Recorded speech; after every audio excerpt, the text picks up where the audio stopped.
Hi guys, this is just a video in response to Messiaen modes, a piece that I composed on the piano.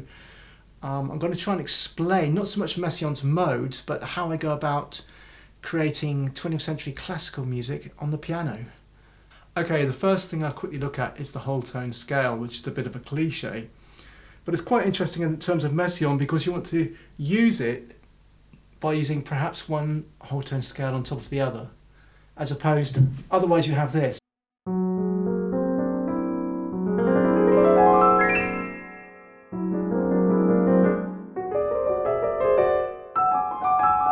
Yep, you have that, which is a bit of a cliche. So you could actually put one on top of the other.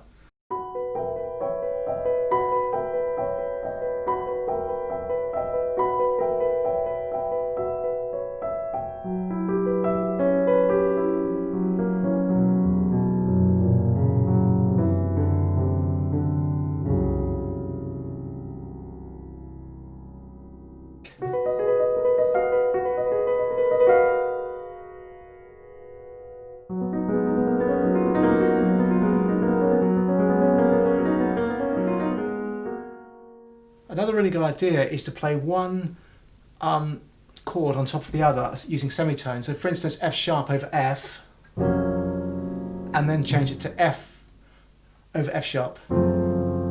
That's a good idea.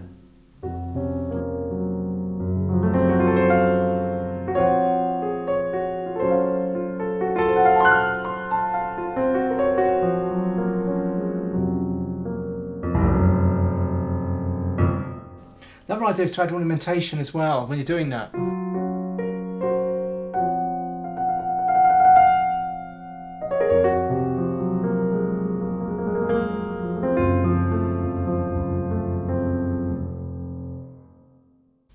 So that helps as well. Another thing that I really like to do is use the flat 5. And so for instance, like E minor over B flat is a very good example.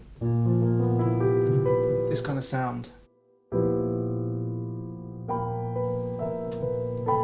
You can make beautiful sounds and melodies out of it.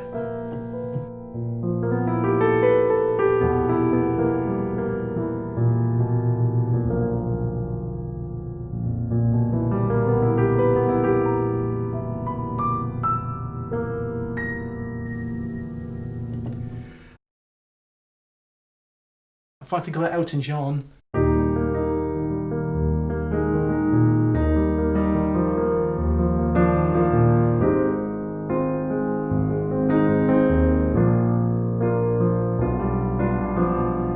this kind of thing, but take those rhythms and then use the atonal or Messiaen or whatever it is you're doing, Boulez or a 12th tone, and incorporate those rhythms. Because if you do, your audience will know those rhythms. They've heard them a million times on the radio or whatever, on the record player, or the gramophone as it used to be called. Those rhythms are implanted in their head. So if you play something that's like that, normally they go, oh, shock horror. But if you put a rhythm in, much as they cannot perhaps take in the sound, rhythmically they're drawn in emotionally because those rhythms are connected within their neuromuscular system, their nervous system. So that gives you a huge advantage if you're performing, because people who wouldn't otherwise listen to this music or like it might still not like it, but they can relate because there's a rhythm pulling them through their neurotransmitters in their brain. So I might play something like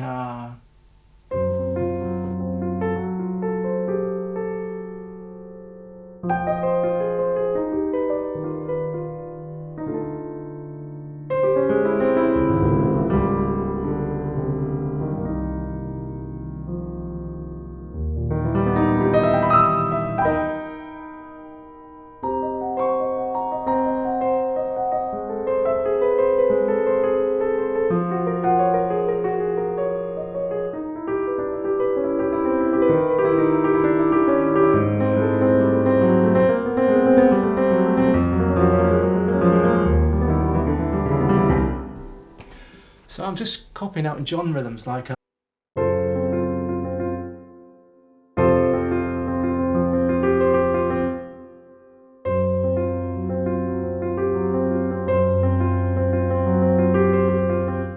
this rhythmic thing is really, really important if you want to do atonal music and actually have people give you some respect for it.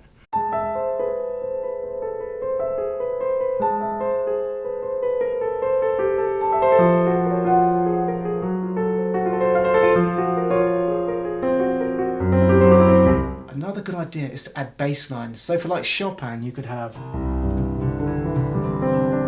or you can change it to minor, to a revolutionary study, and then blend that in with something atonal on top, like its opposite, for instance F sharp or something.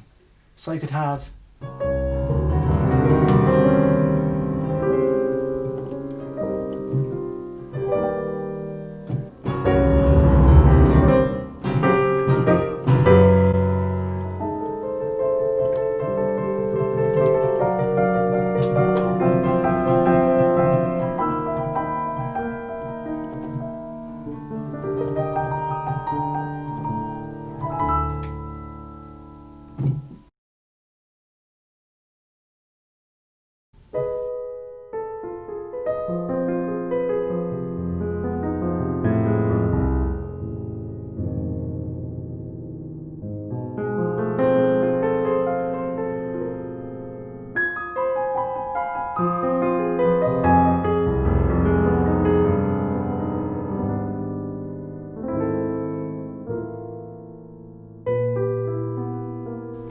and the same when you've got like again more arpeggio sort of shapes, like up here.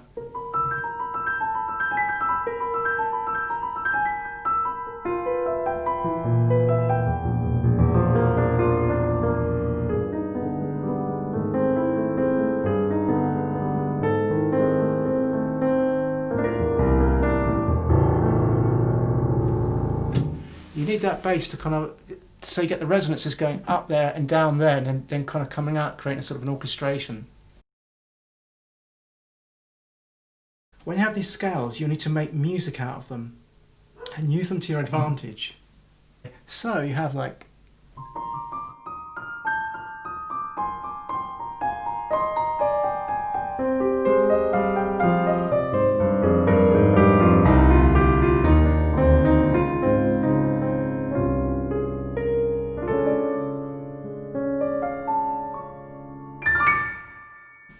so you can sort of create counterpoint. A great example, I'm not saying using scales, but it's like Keith Emerson on a fugue that he wrote on the album with Trilogy on it. I can't remember what the album's called, but it's an absolutely fantastic record. Emerson, Lake and Palmer, and he does this amazing fugue where he does all of this sort of thing.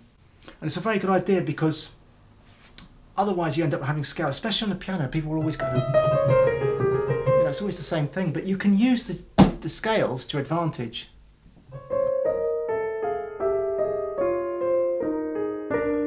Especially when you start to add two different modes, incidentally, like Messiaen's modes. You've got two different modes, you can create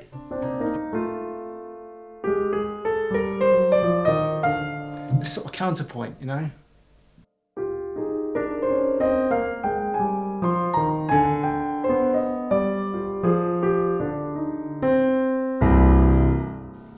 Anyway, it's just an idea, but it's a very good idea because then you can take scales and actually make music out of it.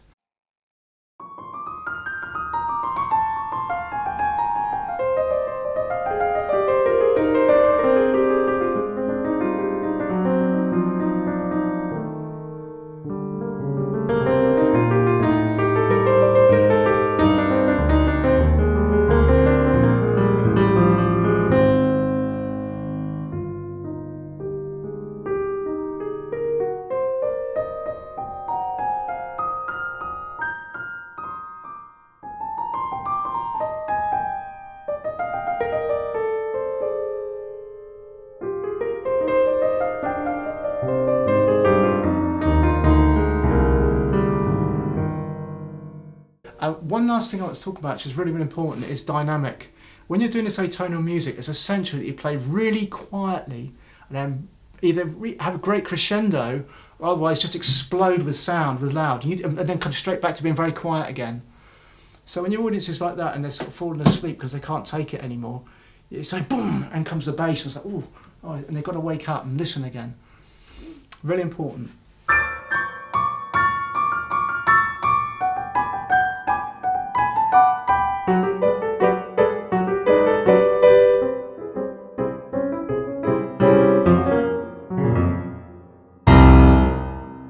that sort of thing. It's probably not a very good example, but you get the idea. Is it this kind of quiet, this kind of Austin?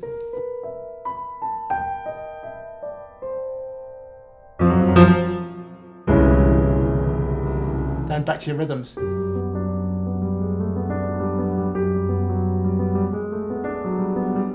And you can sort of do that sort of thing. And when you start to create composition like that, it draws people in. This is what the really great composers do. They draw you in, that you don't realise it. And a very good example is the emotional content and quality of the intervals that you hear in your head. So you could play something in your head, the intervals, pitches that you hear, and very, very emotional, and almost legato, and just very spacious, and like a soundscape.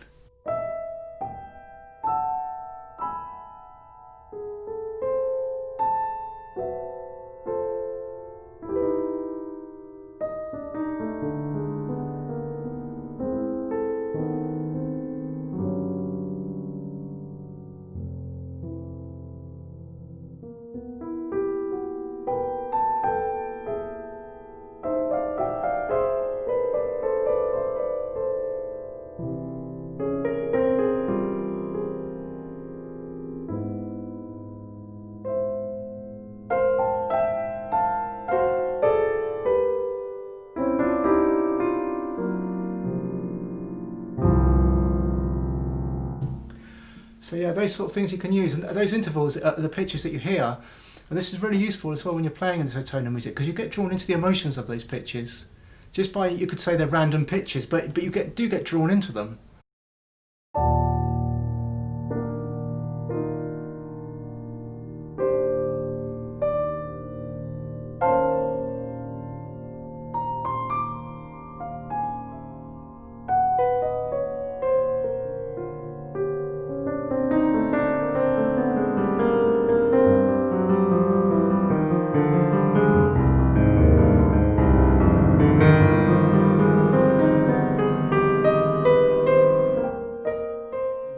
Actually, I've just realised that this video has probably not answered the question that I was asked. How do you compose in Messiaen's modes?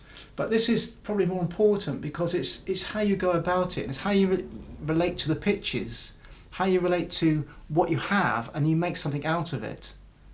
But not self-indulgence. You make it out of, it's like an art form, a craft. You make something out of it that people who would normally dislike this music, you can actually illuminate their minds by using certain techniques, like especially dynamics, loud, soft, really important, because that plays a huge, and the way you use the pitches, that plays a huge shift in people's consciousness. Anyway, I don't know if this video would have been of use to anybody, but if it was and you enjoyed it, then please smash the subscribe button, smash the like button, click the notification button, and hopefully I'll see you still all in the next video. Thank you for watching.